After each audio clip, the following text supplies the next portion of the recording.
am headed out to get some fresh lettuce, and I'll show y'all why in just a minute.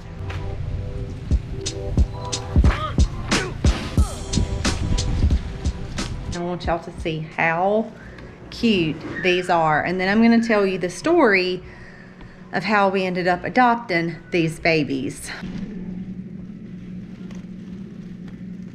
I don't get to scroll on Facebook a lot, but I happened to be scrolling late one night, and I come across this post of a local friend whose father-in-law had found some baby bunnies in their churchyard. They were cleaning up and cleaning out, and he said that he did not find the mother anywhere, so all he came across was the babies. If I had to guess, I would say that the mother was somewhere.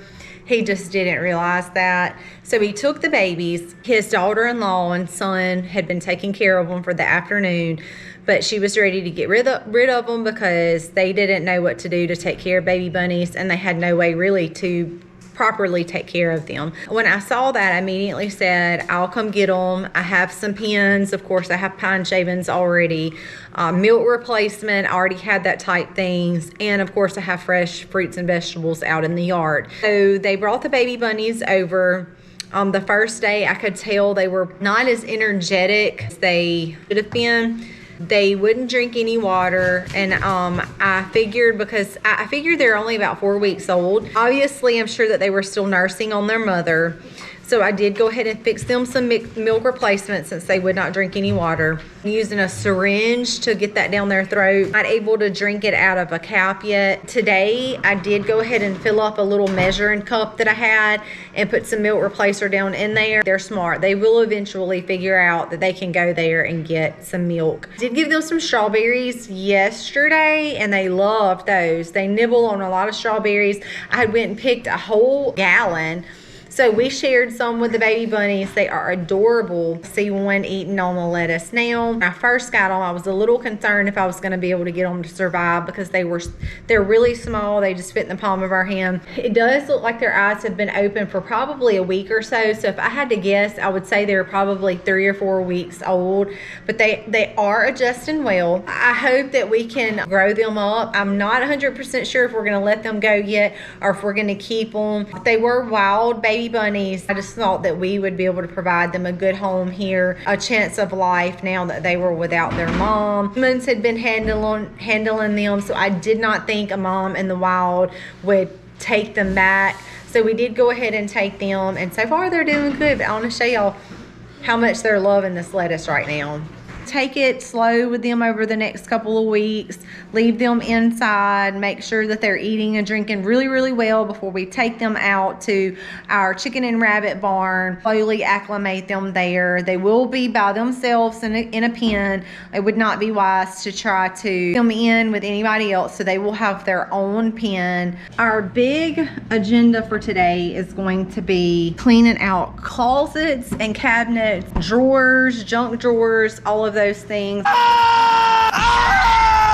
Something I don't get extremely excited about, but in the end, I'm like, oh, it was so worth it. I'm glad all the junk is done. At least once a year, go through and declutter and reorganize. And now is that time. We have already done Harley's room and Eliza and Selah's room, so I have to go into Jennings and Libby's room. Now we're going to be cleaning out fall and winter clothes. Clothes that have gotten ruined with holes and stuff like that, we'll be throwing those away. Anything that we decide, like the girls are like, we don't like this or this doesn't fit us right, we'll donate those things. If I don't think I'm going to keep it for Libby, and believe me, we have tons of girl clothes, so she will not do without. One of the things that I always do, I think it's very important, and it's also very frugal. We went through the fall and winter clothes of Eliza and Selah. Some be able to wear next year, some they will not.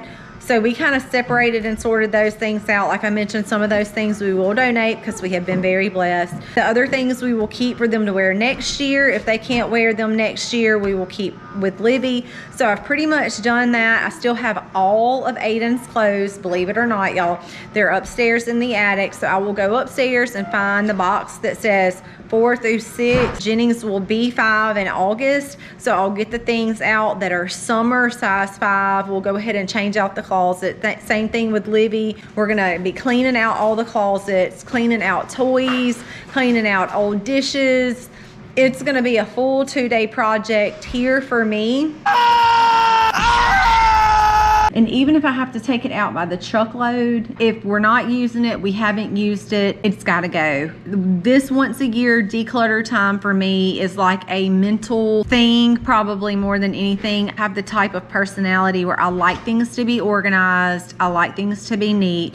Now, it doesn't stay that way, and it doesn't stay that way very long thanks to the kids. But it's a mental thing for me to know that I have gone through, I have sorted, we have cleaned out, can give to others what we don't need, which is a blessing in itself to be able to do that. It helps create less chaos here in the house. But I do know that gardening season is coming up, and when we're picking the garden, doing all the many things that are required to upkeep the garden, and try to come in and get everything put away. Canning usually is at least a half a day to a whole day process for me, depending on how much we've picked. I do plan on utilizing my freeze dryer this year for a lot more of those things, so I am kind of excited about that. I did do some stuff last year, but not everything that I wanted to do.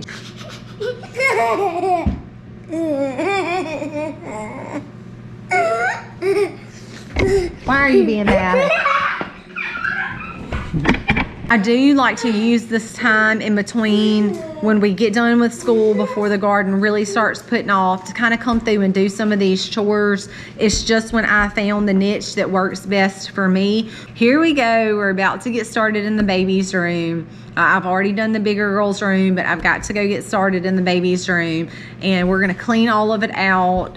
We do play clothes, we do pajama clothes, we do, if it's a drawer or somewhere where stuff is, we go through it and we clean it out. Half the day is gone today. I probably still have this afternoon and tomorrow of cleaning out, so it will be a really long day, but it will be worth it in the end, knowing that things are more organized. And when I feel like my house is more organized, it's usually less chaotic, which is what I need in my life, is less chaos.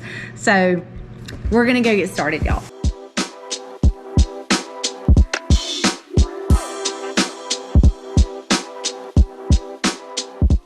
I feel like I'm giving a spooky ghost story with the flashlight. I'm in the attic, on this side of the attic where I have all the clothes stored. So we don't have electrical, so I come up here with a handy dandy flashlight every time I come up here. And I just want to show y'all, like, here's a tote behind me. There's a box of shoes that is up there, some shoes. All of those are things that I have kept from Aiden. So I buy a big container, which ultimately doesn't cost that much money, but all of his nice clothes that we have bought, we have kept in storage up here in the attic. Saves us a ton of money just by spending $15 on a box and keeping a pile of clothes, and that's a tremendous amount of money. Here on the other side, I'm gonna show y'all. Here's boxes here. This section up here happens to be the girls' side. So y'all can see I have some of the baby girl stuff that we finished up with Libby, and I just brought back up here. Those containers, there's boxes back there in the back that are the bigger girls' clothes. Down over there are some of the girls' clothes. Like I said, we're just up here in the attic. So I have these boxes here and here that I'm gonna be going through to find Jennings. See, there's the sizes right there. I'm going to be pulling down. I do try to label them and keep them organized. It does make things a little bit less complicated. What I did earlier is just pulled them right out of the attic door and sorted through them, then got out what I wanted from right there, went in the rooms, put those things up, got out what we didn't need and brought to the box, and then just slipped the box back in the attic. Found that to be a little bit easier. What I used to do is drag those boxes all the way down the steps, take them to the rooms, swap out the clothes there, and then bring them all the way back up here. But I found that it's a little bit easier if I just leave the box up here right outside the door, take clothes down, bring clothes back up, and then just get the box back in the attic. I think it's a little bit easier.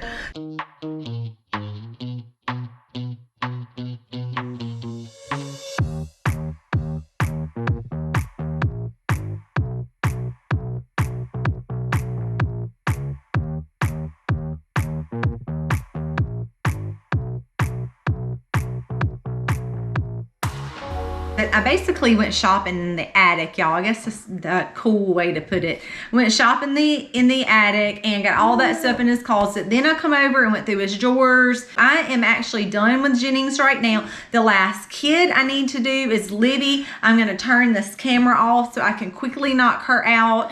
I'm gonna knock her out, get all of her fall and winter out, jackets, that kind of thing. We're gonna get all of that stuff out. Then I'm gonna knock my closet out. Colby will have to do his own because I don't mess with his clothes. Aiden can do his own because I don't mess with his clothes. So really all I have left to do is mine and Libby's. We're going to knock that out. That means all the closets are done. Now my bigger girls did help me out tremendously. They did go ahead and say, go through their closets because Aiden got his braces off today. And y'all stay tuned for just a minute. I'm going to show y'all a picture of Aiden when he got his braces on before and after, and when he got his braces off before and after.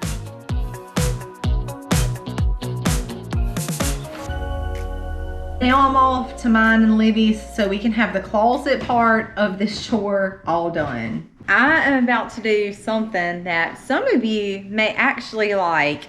However, Colby and I are not huge fans. I have washed our chicken livers. I'm about to put a little bit of extra virgin olive oil over in a pan. I'm gonna cook these up. Once they're done, I'm gonna get them in the freeze dryer. I'm going to freeze dry them, then I'm going to ground them down into powder to put in capsules. It'll be a perfect way to take iron naturally without having to buy synthetic iron. And not eat liver. Ugh. Yes, and not have to actually eat the liver because we're not huge fans. Now, I know a lot of people out there love to eat liver. We are just not those people. So I felt like a good way to be able to utilize our chicken liver from our butchering was to get it in the freeze dryer. I'm gonna grind it down into powder. I'm gonna put it in capsules and y'all are gonna get to see that.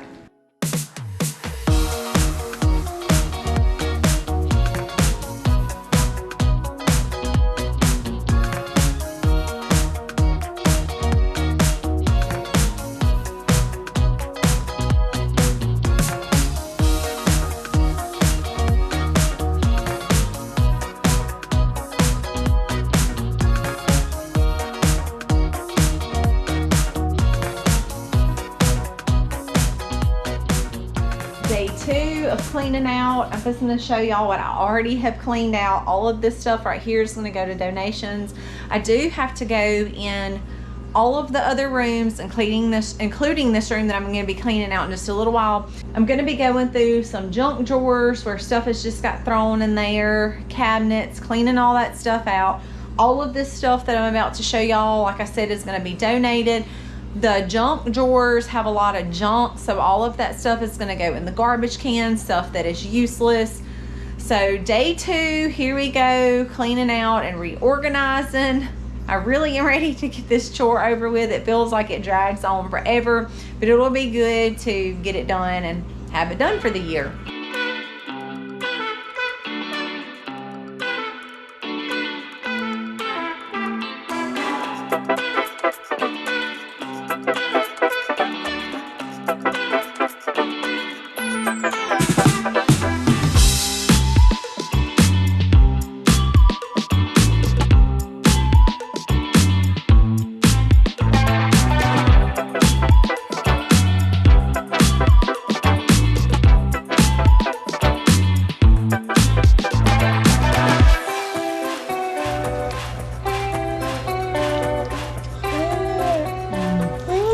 I am absolutely loaded down. This is the stuff that we're taking, that we're going to donate to a Goodwill. I really cleaned out closets, cabinets, drawers, everything that I had mentioned.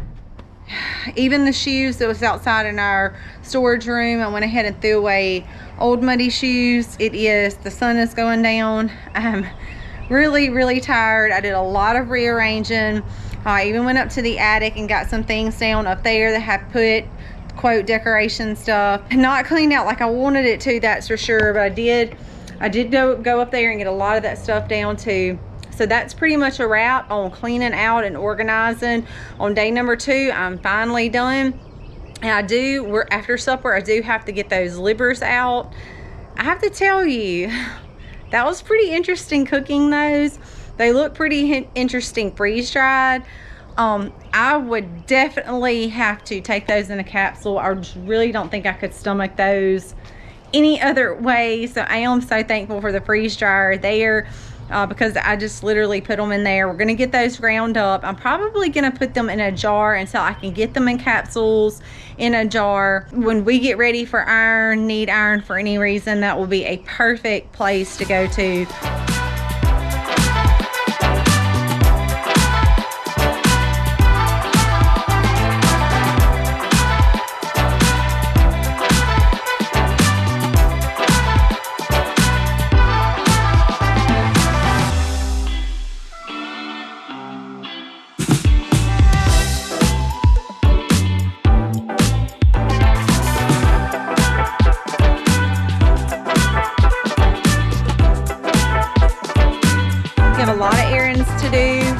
Our donations and drop those off to a woman's ministry here in town. It's about 10 miles away from us, so we're headed to do that.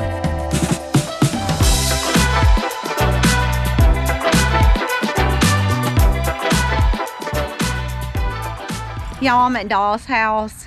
When I tell you wonderful directors, like, that's just not even, that just words can't even do justice. But I want Mr. Johnny to tell what their ministry is here about. He's going to share a little bit, and I just want y'all to see what we have that is so wonderful here in our county. If y'all are not in our local area, y'all should be jealous, because we have a great ministry going on right here in our county, and I'm so thankful that anytime that we can pitch in and help and give to it, that we're able to do that, because it's a great thing going on here. Well, my name is Johnny Turner, and my wife is Stephanie, and she's actually out with one of our ladies right now doing reunification.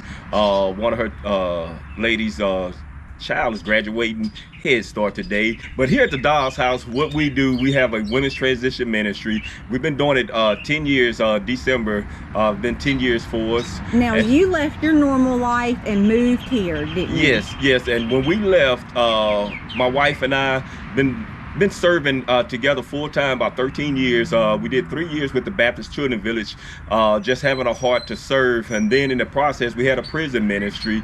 And so in the process of that, people start asking, what do we do? They start to get out of prison. They say, what do we do? And so my wife and I was going to First Baptist Jackson in that time, serving and going to the different prisons, going to another adolescent center there called the Children's Home in Jackson. All these stories started linking, and they say, like, what do we do? So I guess about after serving that Wednesday night service, my wife got up about 2 o'clock that Thursday morning, and she said, what are we going to do? I heard, what are we going to do? And so I immediately got up. And at that time, the wheels went to turning. And so that's when we inquired with the Baptist Children Village, and we went out to start serving full time. It's a 6 months process of getting in, and we served with them about 3 years. And after we did that, we just really had a anchoring on us for women transition ministry. And with that, the dream of Doll's House was born, because we started having all these ladies, we invite them in our home. We had former incarcerated ladies coming out of prison.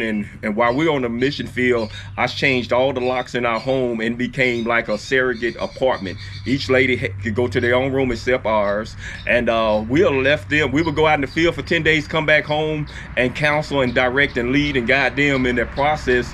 And so the more we did that, the more the fuel was fired, if you will. And so we started praying with the different groups and the ladies in prison, the children home we was working with, and we said we need a place. We formed a board, and we said, hey, this is a nice community. And we tried to buy a couple places. We found out that the $465 that we started the ministry with was not enough to do that. And then making missionary money, it wasn't enough for people to trust you with any kind of money. So we just began to pray, okay, Lord, whatever your will is. So we found a place that we actually was in the price range that we could afford. Well, in that time, the community said, we love the idea of the ministry, but not in our backyard. So that was a blow. We left the courthouse, the zoning board turned us down. I just felt in my spirit a strong impression, said, turn right. And so I took a right, and my wife said, where are you going? I said, I have no idea. And then the lanes went from 4 lanes to 2. And my wife said, where are you going? I said, I have no idea. So we pulled up, we passed Abundant Life Church here, and we pulled up, and I saw this old broke down building. But as I was driving up the driveway, I felt in my heart, I said, baby, this is Doll's house. She said, the windows all out, the building is deplorable. I said, I understand that, but this is Doll's house.